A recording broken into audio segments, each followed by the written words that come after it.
Kwa jina naitwa Rosa Mwampashi, nafanya kazi na shirika la BRAC Maendeleo Tanzania, ni msimamizi wa vituo vya kulelea watoto mchana maarufu kama ECD. ECD ni vituo vya malezi, makuzi na maendeleo ya awali ya mtoto. Kwa leo tuko hapa kwenye wiki ya CSO kwa ajili ya kuwakilisha BRAC Maendeleo Tanzania. BRAC Maendeleo Tanzania tunafanya miradi mbalimbali ikiwemo miradi ya kilimo, tunafanya miradi ya vituo vya kulelea watoto mchana, na tunafanya pia kwa ajili ya kuwezesha wanawake kwenye nyanja mbalimbali za kujitambua na kiuchumi. Pia tunafanya advocacy.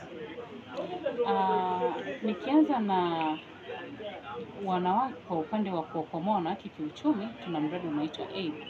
Mradi wa AIM umelenga wanawake wenye umri wa miaka 18 mpaka 35. Hawa wanawake wenye umri wa miaka 18 mpaka 35 tunawafikia kwa kupita kwenye maeneo ambayo wanaishi, jamii ambazo wanaishi, tukilenga zile kaya ambazo uchumi wao uko chini.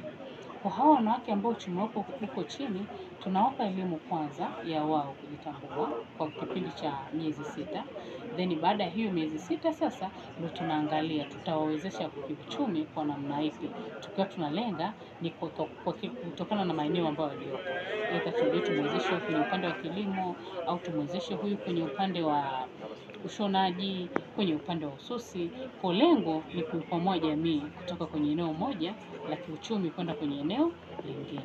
Lakini ukiachana na hayo pia tunayafanya, tuna-implement mradi wa ECD.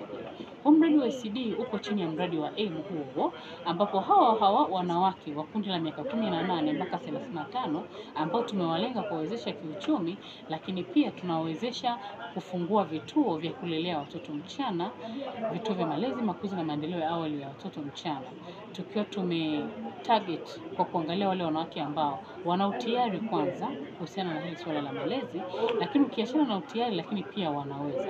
Kwa tukiwa tumewapata hao wanawake wenye huo umri, tunawawezesha kufungua hivyo vituo na tunawawezesha kuhakikisha miundombinu ya hivyo vituo imekaa sawa, na tunawatazama namna ambavyo wanaendelea kwa muda wa mwaka mmoja. Then tunaenda mpaka mwaka wa pili, then baada ya hapo sasa wanajisimamia wenyewe. Kwa tunakuwa tumemfikia mwanamke, lakini wakati tumemfikia mwanamke, lakini mwanamke huyu tunampa pia muda wa kufanya shughuli zake, kwa sababu wale watoto ambao aidha kwa namna moja au nyingine alikuwa na take time kwa ajili ya kuwatizama, lakini kwa muda huu watakuwa kwenye vituo vya kulelea watoto mchana, kwa wanakuwa kwenye vituo. Kisha na hiyo pia tuna mradi mwingine unaitwa DIG. Huu mradi wa DIG ulikuwa umetarget kufikia watu 1050, lakini ulikuwa umetarget pia zile kaya ambazo ziko chini kiuchumi.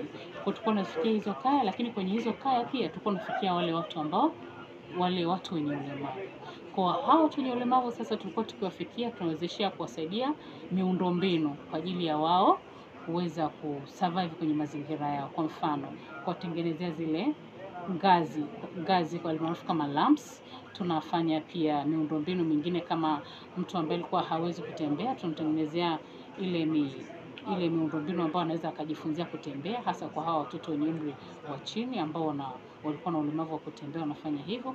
Lakini pia kuwapa huduma za kiafya hao wenye ulemavu, kuwafikisha hospitali mbalimbali kwa ajili ya kupata vifaa na matibabu mengine ambayo anaweza kusupport kutoka kwenye hilo eneo.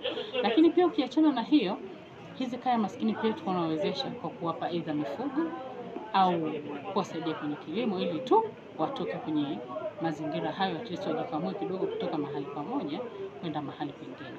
Kwa unachokiona hapa ni uwakilishi wa BRAC Maendeleo Tanzania, tukiwa tunawakilisha hizo entities mbalimbali, lakini pia kadri unavyoendelea kuwepo hapo utaendelea kujifunza na kuona mambo mengine mazuri zaidi, kama ambavyo zile posters na vitu vingine vinaelezea. Na ukigeuka huko pembeni kwako pia unaona corners kwa ajili ya watoto kujifunza, lakini pia utaona vitu mbalimbali ambavyo vinawakilisha BRAC Maendeleo Tanzania. Asante.